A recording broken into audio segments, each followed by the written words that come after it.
Nahaposo, Nature Menominee, and we Makanuk, Menominee River. My name is Dave Grignon.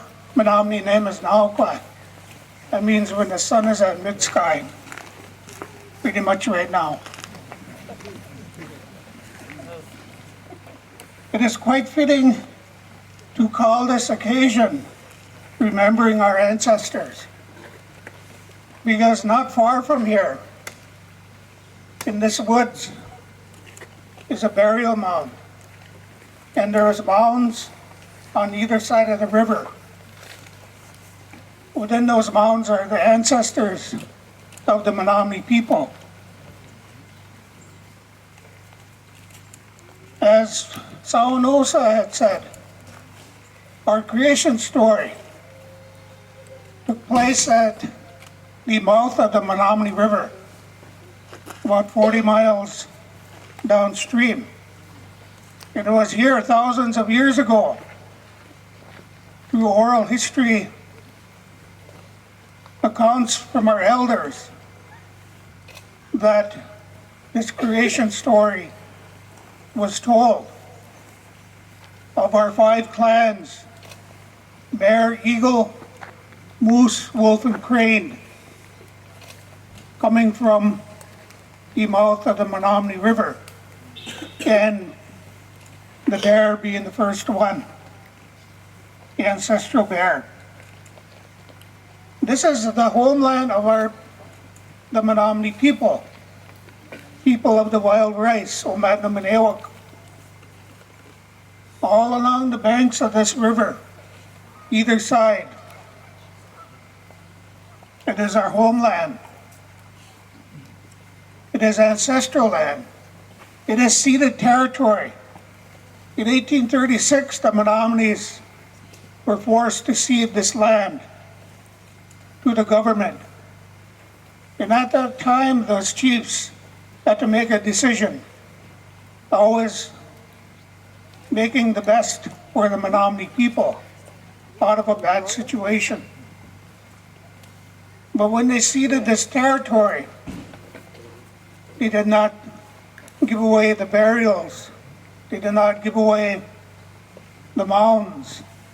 They did not give away the sacred sites of our people. Those we still have. Those we have to protect today from the mine interest. The sturgeon was also talked about in the creation story. And sturgeon every spring of the year migrate up the Menominee River as they do the Wolf River,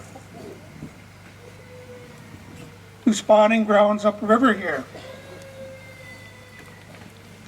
But they encounter dams like they do on the Wolf River also. But it was said that when the clans first came to be, it was the first thing they did was harvest sturgeon and offer them as a ceremony to the Creator for giving us that food. Not far from here is the Backland Mound Group. And within these mounds, there are still burials. The Menominee tribe currently is working with the University of Michigan at Ann Arbor to repatriate 49 Menominee ancestors and bring them home for reburial on the Menominee Reservation. What we've done with this is that we're proving tribal affiliation with the help of archaeologist Dr. Overstreet, David Overstreet. We put together a document and sent it over there, proving with the preponderance of evidence that those remains are ours. And we will bring them home for reburial. Some of those coming from the Backland Mound Group, from the Chalk Hill Mountain Group, and the White Rapids Mounds, and some from near the mouth of the Menominee River. Along with those are funerary objects, so we'll be coming home also. We made a trip over there 2 years ago in the consultation through NAGPRA to speak with the officials of University of Michigan, telling them that we wanted to bring our ancestors home. So those consultation meetings through NAGPRA are continuing. Hopefully, in the end, we'll be able to bring those home. What is happening here also is a lack of federal involvement.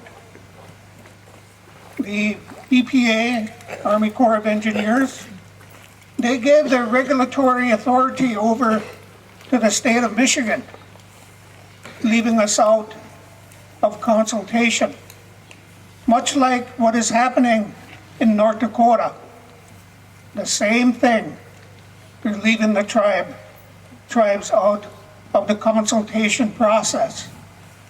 If this were a federal undertaking, the historic properties would have to be assessed in consultation with the Tribal Historic Preservation Officer, that being me, and the tribe.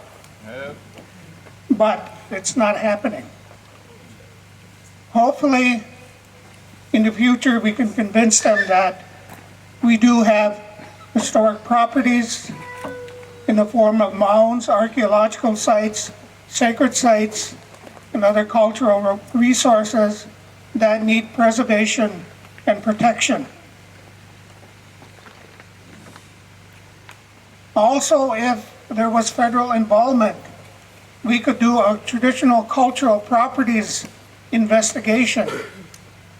We could interview our tribal elders and ask them about these sites along the Menominee River and how sacred they are to our people, what they contain, and why we have to preserve them.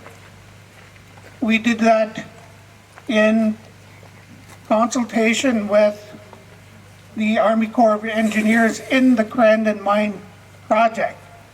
And that document was used to stop the mine.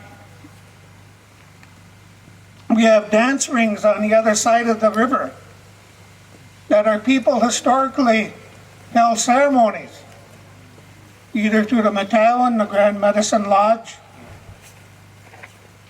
and other ceremonies. Those have to be protected. We have archaeological sites that have to be protected on both sides of this river. And a comment that our tribal chairman had said, I don't think there is a boundary in the middle of the river. It exists on both sides. To the Menominee people, this is sacred to us. This is why we're here today. This is why we have to come together with our brother tribes and other supporters to help stop this mine. And I'm happy to be part of this again to help fight another mining company, because this is my job. And I am a Menominee person.